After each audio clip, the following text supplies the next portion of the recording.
누가복음 15장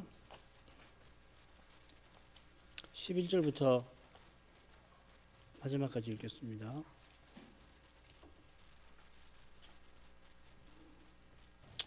또 가라사대 어떤 사람이 두 아들이 있는데 그 둘째가 아비에게 말하되 아버지여 재산 중에서 내게 돌아올 분깃을 내게 주소서 하는지라.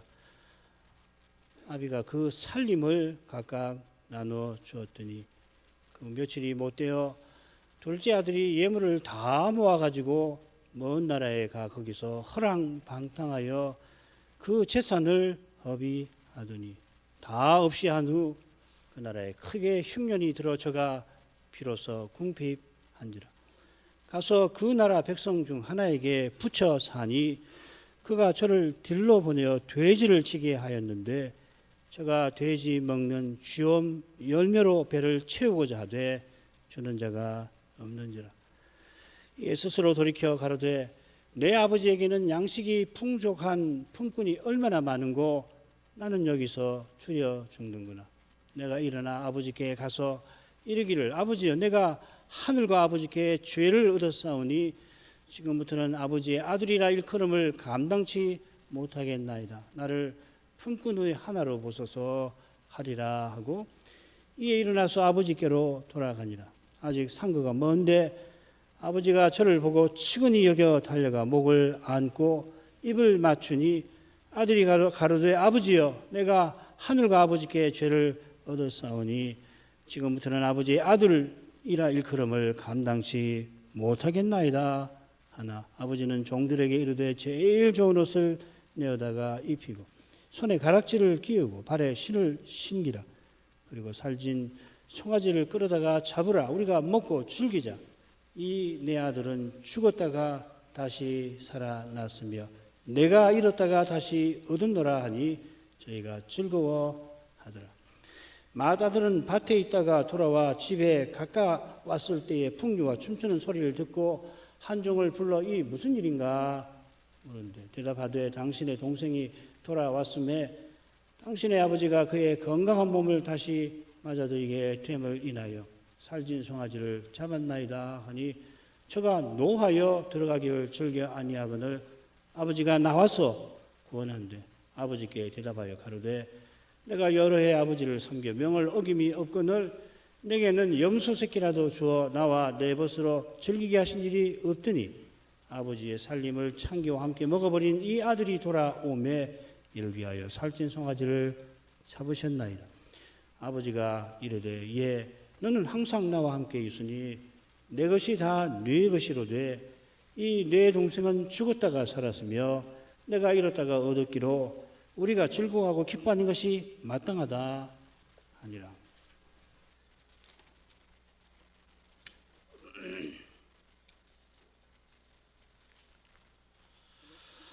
지금 예수님께서 십자가 지시려고 마지막 예루살렘으로 올라가십니다. 그 길에 허다한 무리가 주님과 함께 가지만 정작 주님을 환영하지 않고 따르지 않습니다. 허다한 무리 중에 실로 놀랍게도 모든 세리와 죄인은 주님께 가까이 와서 주님께 듣습니다. 이걸 학자들은 과장이라고 그래요.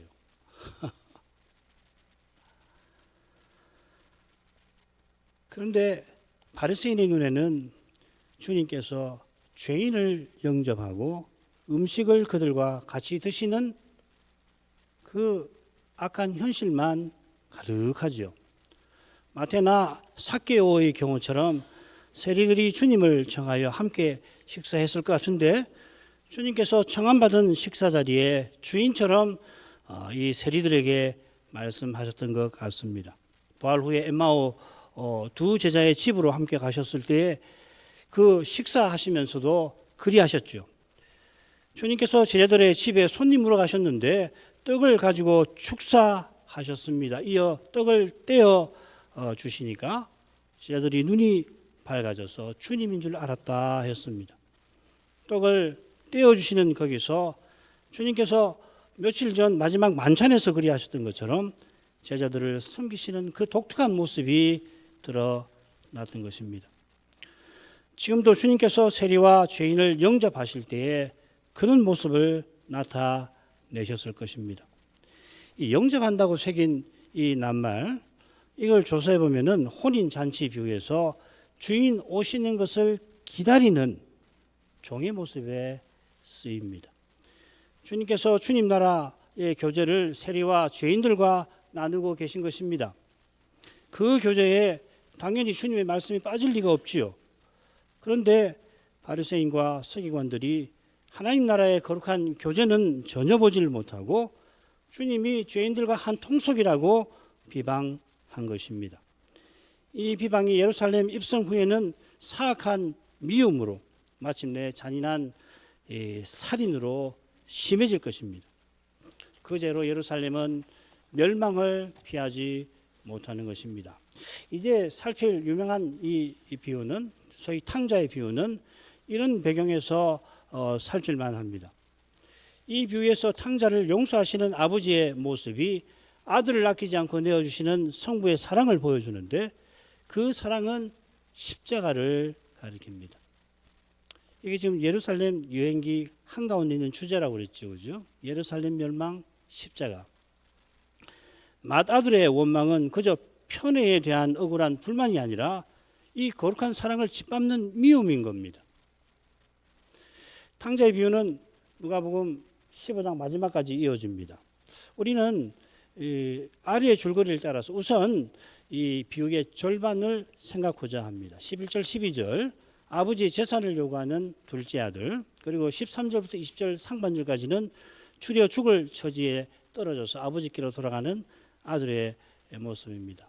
허랑방탕한 데서 시작해서 그리고 20절 하반절부터 24절까지는 기다리는 아버지가 돌아온 아들을 맞이하고 잔치를 벌인다 하는 내용입니다. 아버지가 돌아온 아들을 보고서 죽었다가 다시 살아났다 했으니까 그런 측면에서 이 세 부분을 살필 수 있을 겁니다. 첫째 부분에서 이 둘째 아들은 놀랍게도 아버지가 죽기를 바라고 있습니다. 그런 아들을 아버지는 용납하십니다. 죽은 자식처럼 여기는 거죠. 둘째 아들은 아버지가 죽지도 않았는데 받은 유산을 다 팔아서 먼 나라로 가서 이내 죽지 못해 사는 처지에 떨어집니다. 아버지가 말하는 죽은 상태에 떨어지는 거죠. 추려 죽을 처지. 아버지가 볼 때는 죽은 처지에서 둘째 아들은 아버지 집으로 돌아갈 마음을 먹습니다. 거지 되어 돌아온 이 아들을 아버지는 측은히 여기고 제일 좋은 옷 입히고 성대한 잔치를 엽니다. 죽은 아들이 다시 살아난 것처럼 즐거워하는 겁니다. 자, 11, 12절로 가지요. 또 가라사대 어떤 사람이 두 아들이 있는데 그 둘째가 아비에게 말하되 아버지여 재산 중에서 내게 돌아올 분깃을 내게 주소서 하는지라. 아비가 그 살림을 각각 나눠 주었더니.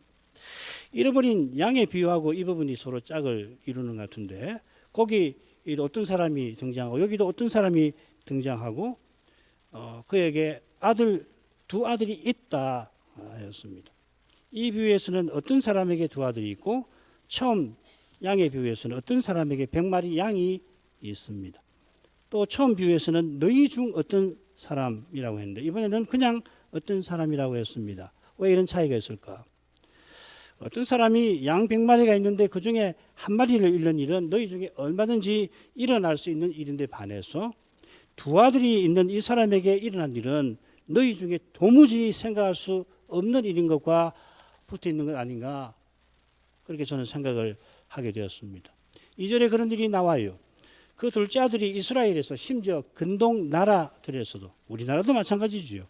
생각할 수 없는 일을 아버지께 요구합니다.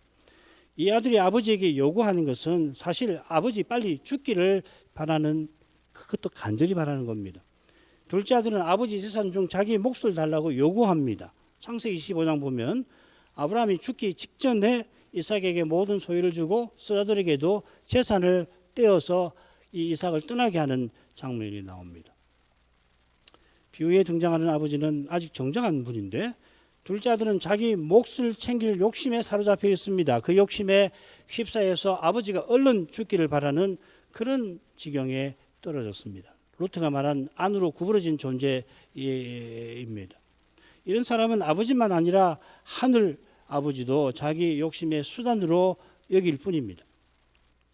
그의 악한 욕심이 재산 중 내게 돌아올 분깃이라는 표현에 배어 있습니다. 한글 개역의 번역자들은 이 유산, 아버지가 자식에게 주는 유산을 염두에 두고서 분깃이라고 새긴 것 같은데, 여기 분깃이라고 새긴 이 낱말은 유산이나 기업과 직접 관련된 낱말 아닙니다. 그냥 부분입니다. 아울러 그냥 그 재산이라 하면서 아버지의 재산이 마치 자기 것이라도 되는 양, 자기 권리에 속한 것처럼 말하고 있습니다. 이건 나중에 살림하고 대조해서 설명을 해드릴 겁니다. 이 재산이라는 말을. 이런 사람은 이 세상에서도 인간 말종이라 손가락질 당할 텐데 언약 백성이 이처럼 악한 상태에 떨어졌습니다. 지난 시간 제가 이 천국 비유를 생각할 때 일상생활에 있는 어떤 이야기 토막을 가져와서 비유를 베푼다고 했는데, 그 일상생활은 언약 백성의 일상이라는 걸 꼭 기억하셔야 합니다. 구약 백성이 망할 때 다른 나라 백성보다 더 악했던 사실이 떠오릅니다. 둘째 아들의 요구가 이 세상 나라에서 도무지 생각할 수 없는 일인데, 반대로 아버지의 태도 역시 하늘아버지의 거룩한 사랑 아니고서는 도저히 헤아릴 수 없는 그런 것이죠. 둘째 아들의 악한 요구에 아버지가 그 살림을 각각 나눠 주었습니다.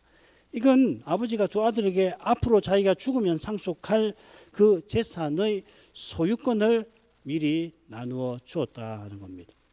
지금 나눠주는 것은 소유권이고, 장차 세상을 떠나면 그 재산을 사고 팔 처분권은 따로 있는 겁니다.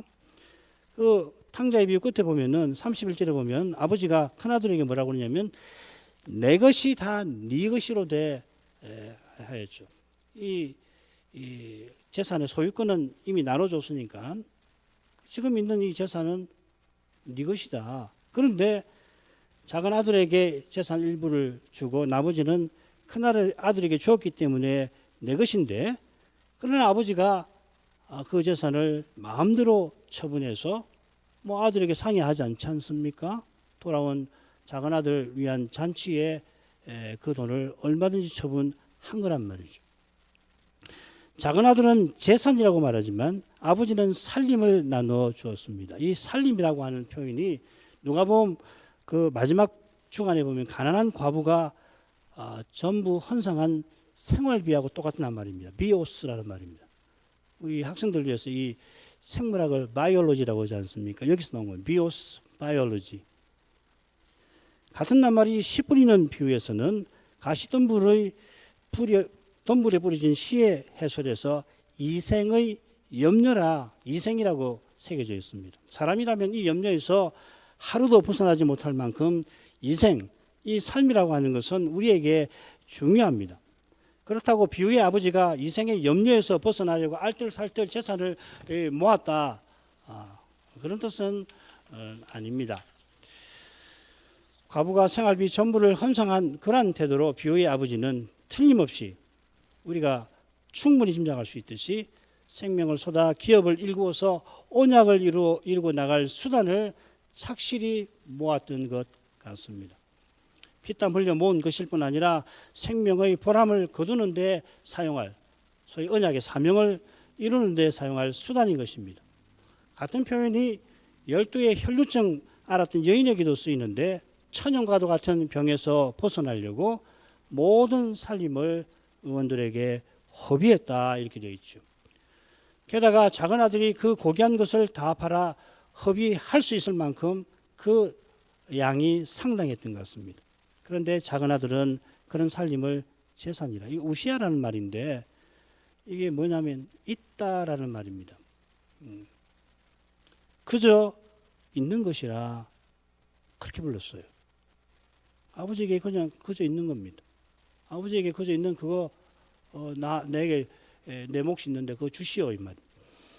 전혀 다르죠.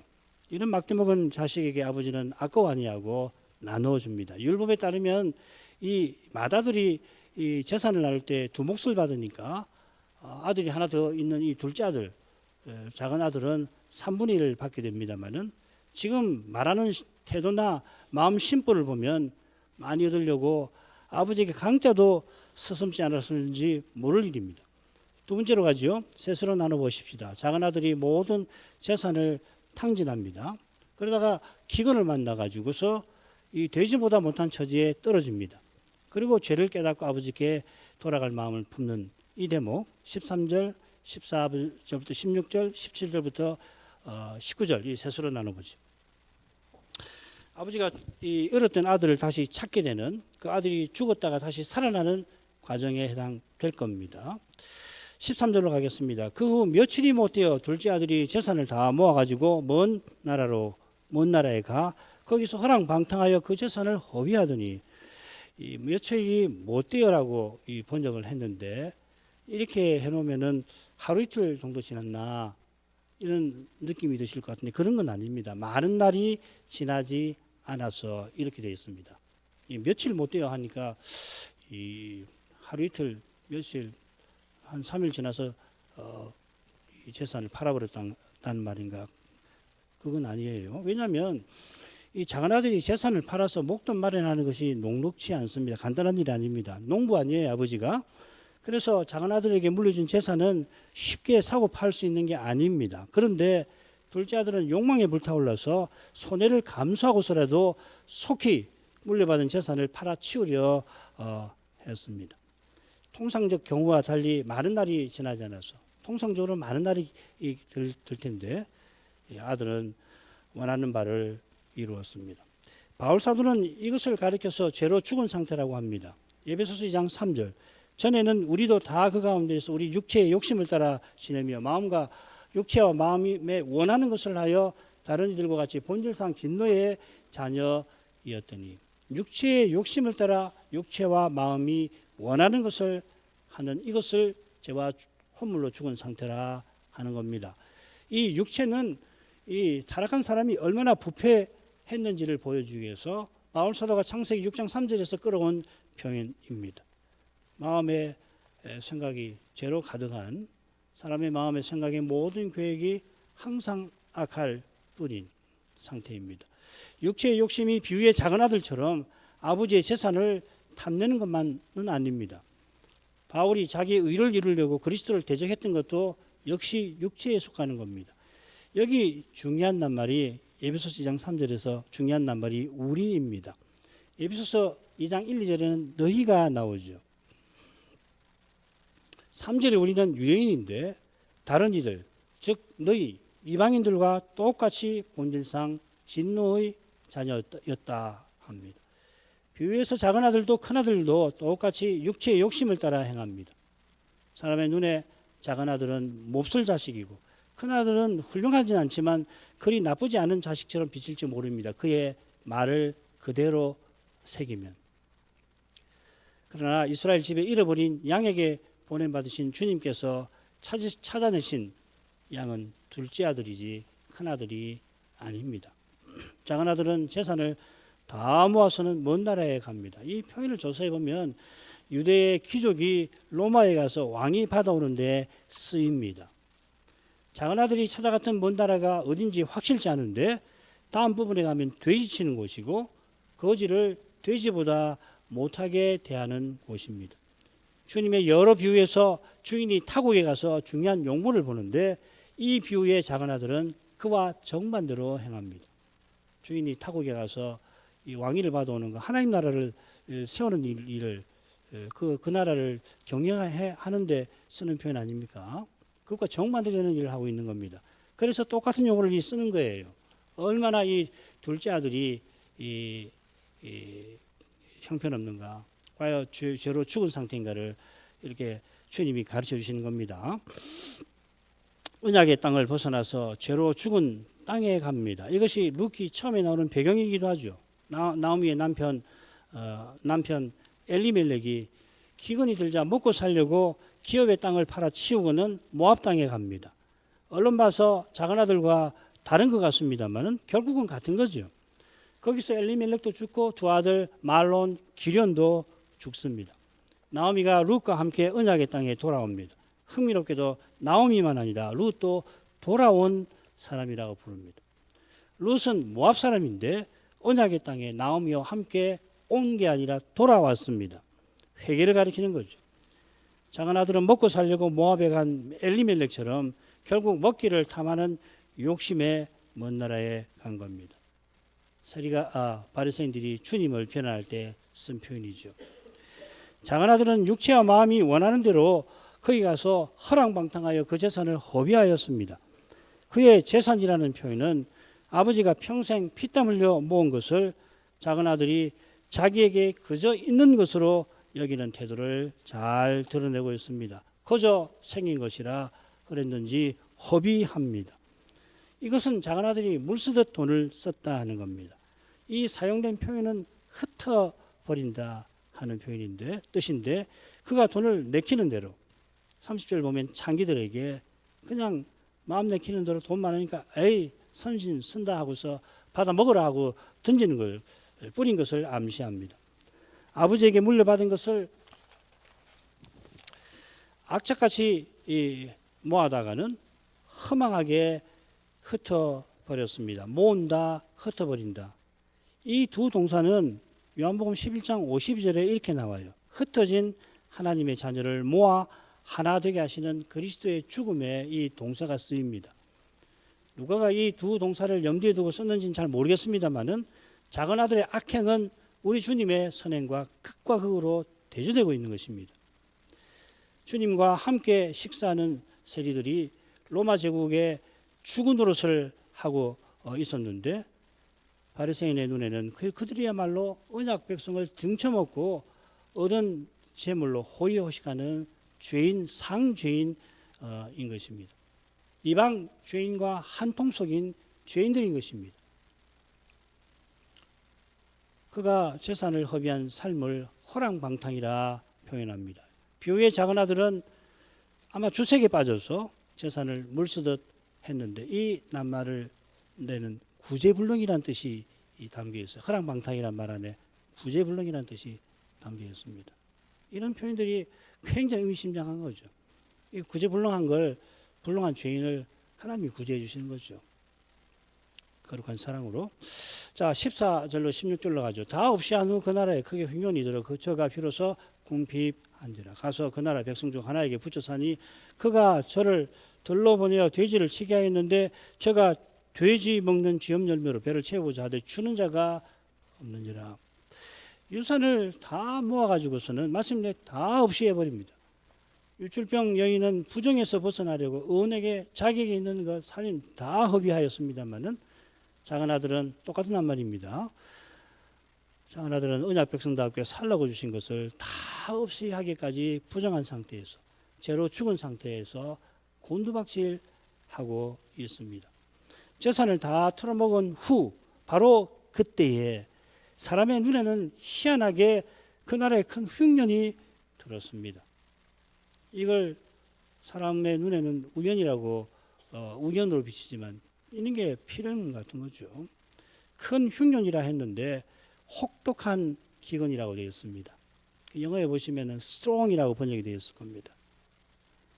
아주 혹독한 기근이 들었습니다. 얼마나 혹독한지 제가 비로소 궁핍하였다 했습니다. 웬만한 기근이면 작은 아들이 그간 쓴 것이 있으니까 뭐 그럭저럭 견뎠을 법한데 극심한 기근이라 온 나라가 먹고 살기가 무척 힘들어졌습니다.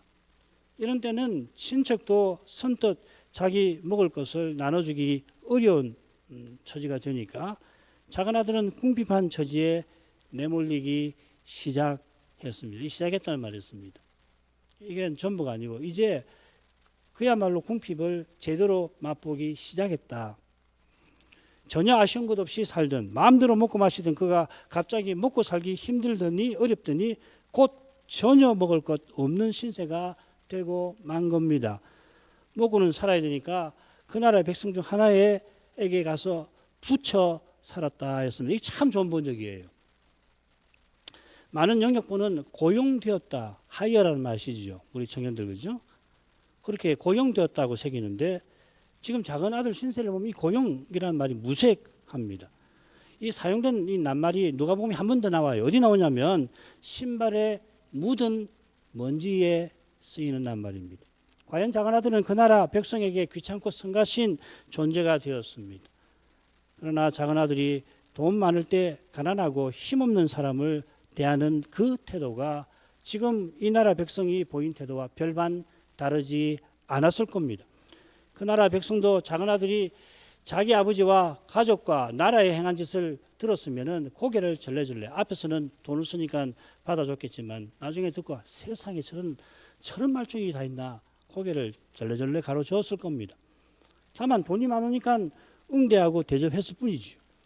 극심한 기근에 타국에서 굴러온 이 비룡봉이 뱅이를 누구 하나 이제 그들도 보지 않았는데 필시 작은 아들이 평소 관계와 거래가 있어 자기를 대놓고 물리치기 어려운 사람을 찾아갔던 것 같습니다. 이 사람이 작은 아들을 거둬주긴 합니다만 결코 호의가 아니라는 게 금방 드러납니다. 그는 이 아들을 자기 들로 보내어서 돼지를 치게 하죠. 이 들이란 말이 복수형으로 되어 있습니다. 땅이 많은 사람 같아요. 게다가 그를 시민이라고 백성이라고 번역했는데 이 시민이란 말입니다. 이 시민이라는 말은 재산과 지위가 상당한 사람을 가리키는 겁니다. 요즘 시민하면 이 민주주의 시대 시민하면은 뭐 평범한 사람인데 그때 이 시민은 특권 계급입니다. 소수죠. 그런 그가 작은 아들들로 돼지를 치게 합니다. 이는 그가 유대인인 것을 잘 알고서 유대인이 가장 싫어하는 일을 시킨 거예요. 심한 모욕감을 느끼게 하고서는 제 발로 자기 이름, 자기 집에 찾아온 것을 내쫓는 것은 자기네 도덕에 허용 안 되니까 받아는 주되 싫다고 하는 표현을 돌려서 하는 겁니다. 이 세상 나라죠, 그죠? 이 세상 나라 시독한 모두가 그런 건 아니지만은 이 세상 나라가 이렇습니다. 그러니까 유대인이 심한 모욕감을 느끼고 네 발로 우리 집에서 나가라 하는 겁니다. 그러나 그는 죽음 같은 이 모욕감에도 돌아갈 수가 없어요. 돌아갈 곳이 없습니다. 고국의 고향 마을에 돌아가더라도 똑같은 모욕을 피하지 못할 겁니다. 사람 취급받지 못하고 손가락질 당하기는 매한가지. 더욱이 식구들 얼굴 별 면목이 없고 더더욱이 아버지 별 엄두가 나질 않습니다. 작은 아들은 살았지만 죽었습니다. 아버지의 유산으로 이방 땅에 와서 세상 행복을 추구한 것이 이미 아버지에게, 하늘 아버지에게 그는 죽은 상태와 같습니다만 이제는 아들 자신도 자기가 죽은 거나 진배 없음을 처절하게 느낍니다. 모두 이렇게 확 죽지는 못하니까 부정한 동물을 먹이는 그 일을 마다하지 못하게 된 겁니다. 그의 신세는 이스라엘이 우상 섬기는 나라에 가서 우상 섬기는 주인을 섬기는 것처럼 어쩌면 그보다도 더 비참합니다. 그런데 그보다 더 비참한 처지에 작은 아들이 내몰립니다. 주인이 먹을 걸 제대로 주지 않으니까 돼지 먹는 쥐염 열매로 고른 배를 채우려 합니다만 그것마저 허락되질 않습니다. 돼지보다 못한 신세가 된 겁니다. 아버지 집을 나설 때 그가 욕망했던 세상의 정체를 처참하게 깨닫게 되었던 겁니다. 언약의 나라는 가난한 사람도 떨어진 곡식과 과실을 거두어서 먹고 살게 할 뿐 아니라 가난해도 함께 절기 때는 성전에 올라가서 하나님께서 주시는 음식을 함께 나누어 먹었습니다. 3년마다 셋째 11조를 거두어서 가난한 사람들을 돕게 하셨습니다. 너무도 가난해서 그렇게 해도 안 돼서 남의 집에 종살이를 해도 주인은 히브리 이 종이 아니라 형제로 대할 뿐만 아니라 안식년이나 희년에는 그가 집으로 돌아갈 수 있게 하라 하셨습니다. 모두가 이집트에서 종살이하는 데서 벗어나서 함께 여호와의 품꾼이 되어서 그 여호와의 뜻을 받들게 하신 것입니다. 그 뜻이 얼마나 숭고한지 여호와께서 여호와의 종이 되셔서 지금 세리와 주인을 영접하여 함께 식사하시는 자리에서 그 숭고한 뜻을 드러내셨던 것입니다. 그분은 십자가에서 그 뜻을 더욱 드러내실 거고 장차는 우리를 종처럼 섬기시는 데서 온전히 드러내실 것입니다.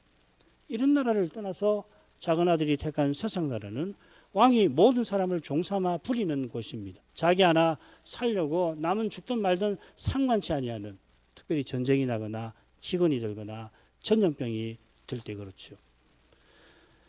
이 세상이 항상 그렇다면은 금방 망할 테니 하나님이 일반 은총을 베풀어서 이만큼 유지되는 것입니다. 전쟁이나 기근이나 전염병이 나면 작은 아들의 마음을 지배한 그 육신이 온 세상을 사람 살기 힘든 것으로 만들 것입니다. 몇 년 전 코로나 발생했을 때도 그러지 않았습니까? 아무리 먹을 것이 없다고 거렁뱅이 이방인 들어 돼지를 치게 하고서는 가장 싫어한 일을 억지로 하게 하고서는 죽음의 모욕감을 안겨준 다음에 돼지 먹는 열매도 주지 않을 수 있단 말입니다. 여기 주는 자가 없었더라 하는 말 번역으로 하면 지엄 열매를 주지 않았다 이렇게 읽히잖아요. 그것만 아닙니다. 그런 뜻이 아니에요. 지엄 열매를 이놈이 충실히 하는구나 하고서 아예 안 줬다는 이야기입니다. 이게. 그러니까 이 성경을 읽으면은 지엄 열매라도 먹어서 배를 채우려고 하는데 그걸 주는 자가 없다 이렇게 해석되시잖아요. 뭐 그럴 수 있는데 제가 볼 때는 이놈이 돼지 치라고 했더니 그 열매로 자기 배를 채워? 이렇게 심한 놈 있나? 하고서 먹을 걸 아예 안 줬다는 이야기입니다. 작은 아들들로 굶어 죽으라 하는 겁니다. 작은 아들이 전에 아버지가 죽기를 바라더니 이제는 이방 사람들이 그를 죽기를 바라는 겁니다. 17절부터 19절 가겠습니다. 이에 스스로 돌이켜 가로되 내 아버지에게는 양식이 풍족한 품꾼이 얼마나 많은고 나는 여기서 추려 죽는구나. 내가 일어나 아버지께 가서 이르기를 아버지여 내가 하늘과 아버지께 죄를 얻었사오니 이제부터는 아버지 아들의 일컬음을 감당치 못하겠나이다. 나를 품꾼의 하나로 보소서 하리라 하고 죽음만 눈앞에 가득한 그때에 작은 아들은 스스로 돌이킵니다. 이 표현을 말 그대로 새기면은 자기 자신에게로 돌아왔다 하는 겁니다. 제정신이 들었다 하는 뜻인데요. 나아가 회개했다 하는 뜻을 암시합니다. 작은 아들은 지금 자기가 사는 죽어가는 세계가 아버지의 집과 얼마나 다른지를 깨달았습니다. 자기가 그런 집을 박차고 나와서 먼 나라에 왔던 것이 얼마나 정신 나간 짓이었던가 자백하는 겁니다. 스스로 독백하는 거죠. 아버지 집에는 품꾼이 많을 뿐만 아니라 그 품꾼들이 양식이 풍족한데 나는 여기서 추려 죽는구나. 여기서는 기근이 들었다고 해서 품꾼도 잘 쓰질 않고 품꾼으로 써먹으면서도 먹을 걸 제대로 주지 않습니다. 아버지 집을 떠날 때 환상의 그림자 따르며 뜬 세상 구름을 타고서 허영을 얻을 듯 했던 작은 아들은 마침내 환연히 뉘어집니다. 우리 찬송에 있는 가사죠. 이 해석이 참 훌륭한 해석이고 이걸 따릅니다. 그 증거가 내가 하늘과 아버지께 죄를 얻었사오니 한 데서 아버지 아들이야 일컬음을 감당치 못하겠나이다. 이렇게 일컬음을 감당치 못한다. 이거 어디서 많이 듣던 표현이죠. 바울 사도가 하는 표현이죠. 그죠? 내가 사도라 일컬음을 받을 수 없는 사람이다. 내가 성도 좀 지극히 작은 자보다 못한 자라. 성도라 일컬음을 받을 수 없는 자라. 죄를 깨달으면 자기가 은혜 받을 자격이 전혀 없음을 고백하는 겁니다. 혼인식 잔치에 청함받을 자격이 전혀 없는 사람이 거기 이제 거지가 하나 있죠. 잔치에 말석에 앉기도 주저하는 것처럼 그렇잖아요. 상거지인데 잔치에 오라고 해서 갔더니 그 앉을 수가 없잖아요. 내가 여기 어떻게 앉아? 말석도 앉기도 주저주저 하잖아요. 그럴 때 주인이 와서 여기 상자에 와서 앉아라. 모든 사람이 영광을. 이게 장차 우리가 주님을 배울 때 경험할 모습입니다. 우리 주님께서 내가 이 나라에 어떻게 있을 수 있단 말인가?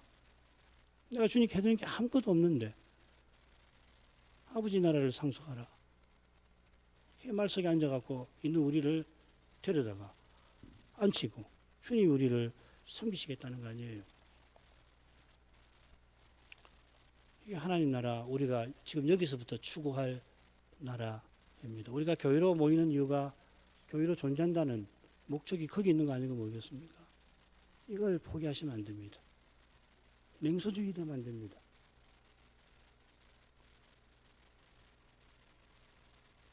믿음으로 가능합니다.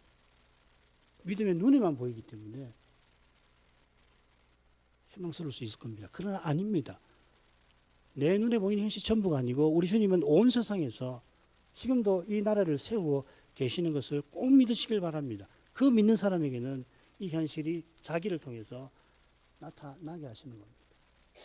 결론, 오늘 뭐 다 못하니까 결론 맺죠. 주님께서 지금 세리와 죄인을 영접하고 함께 식사하십니다마는 분명히 그들 죄인이라고 이 비유에서 부르고 계십니다. 얼마나 죄인인지를 주님께서는 생생하게 묘사하십니다. 둘째 아들의 모습은 바리새인이 세리를 무시하며 죄인이라 부르는 모습과 흡사하지요. 바리새인은 주님의 비유를 이까지 들을 때에 속으로 무릎을 치면서 세리의 정체를 기가 막히게 묘사했다. 그렇게 생각했을 것도 같습니다. 기가 막히다.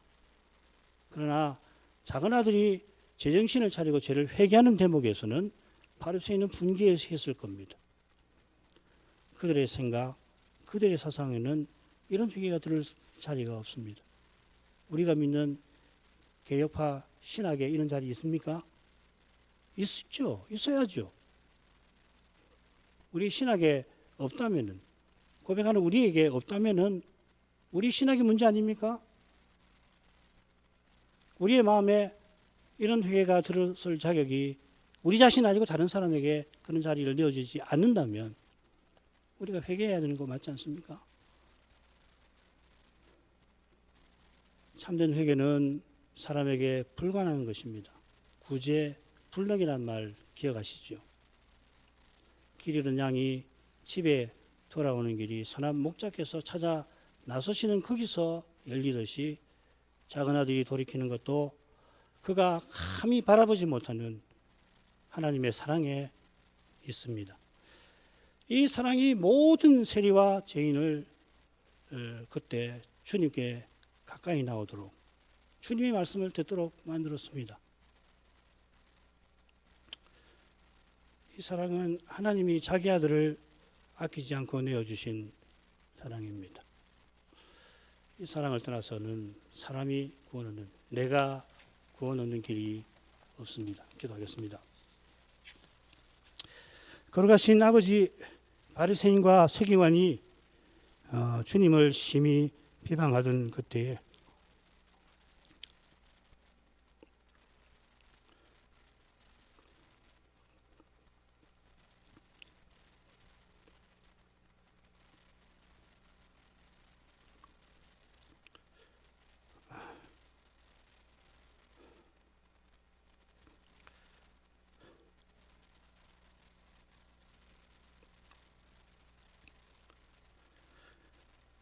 탕자 비유를 통해서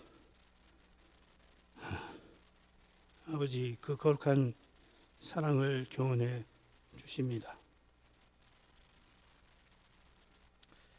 이 거룩한 교훈 앞에서 바리새인의 죄가 숨기지 않고 드러나게 하시고 바로 그 죄가 저희 안에도 있는 것을 일깨워 주십니다.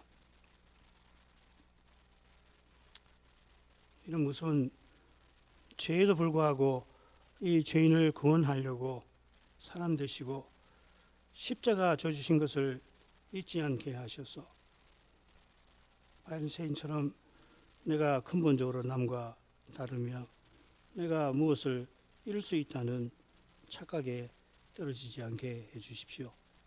이게 얼마나 교만한 것이고 두려운 것인지 이 시대의 도전에 비추어 더욱 살필 수 있게 하옵소서. 그 거룩한 사랑을 참으로 맛보게 하셔서 겸손한 마음을 품고 살아가게 해 주옵소서. 이 사랑에서 소망은 항상 아름다운 꽃처럼 우리 속에서 피어오릅니다. 주님의 소망 되심을 이제도 감사합니다. 예수님 이름으로 기도합니다. 아멘.